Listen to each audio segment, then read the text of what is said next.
How big will these will get bigger? Yeah. Oh yeah, I mean a big barnacle can be like that big. Oh. It's a bit like affordable, comfortable housing for aquatic life. Unlike the sheer rock faces of most seawalls, these varied honeycombed panels invite many species to move in.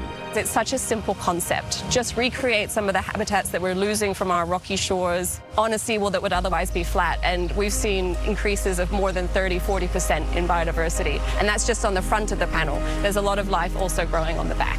Katie Dafford co-founded the award-winning concept of these living seawalls in Australia, and now she serves as the director of the Stone Living Lab, a Boston-based nonprofit finding nature-based solutions for coastal areas facing the challenges of climate change.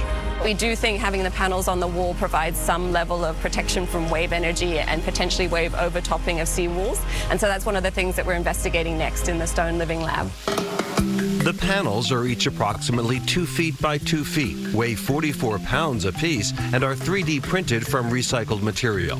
2 seawalls have been installed in the harbor, this one at Fan Pier and this one in East Boston. And yes, all the various nooks and crannies are intentionally designed to have what we land dwellers might call curb appeal. We've seen some beautiful sugar kelp, which is a type of seaweed growing on there, and also lots of little baby mussels that are growing into big mussels now living on the panels. And these are species that we're seeing lost in the Gulf of Maine. So it's great to see that we're providing a little bit of a home, a refuge for them right in our city, in our urban waterfront. Fish and crustaceans will follow, an aquatic neighborhood on the rise. 3 more living seawalls are planned in the waters of Boston Harbor, joining about 30 others around the world. They have even become an occasional tourist attraction for kayakers and paddleboarders. It's much more beautiful to see some of these seaweeds and mussels growing than to see a gray, flat seawall, which is the alternative.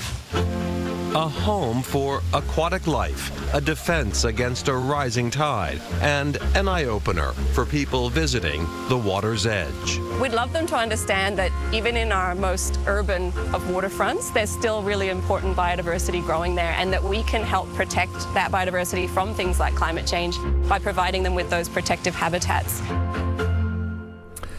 Now, the living seawalls are not inexpensive to create and install. The walls in East Boston and at Fan Pier cost about $200,000 apiece.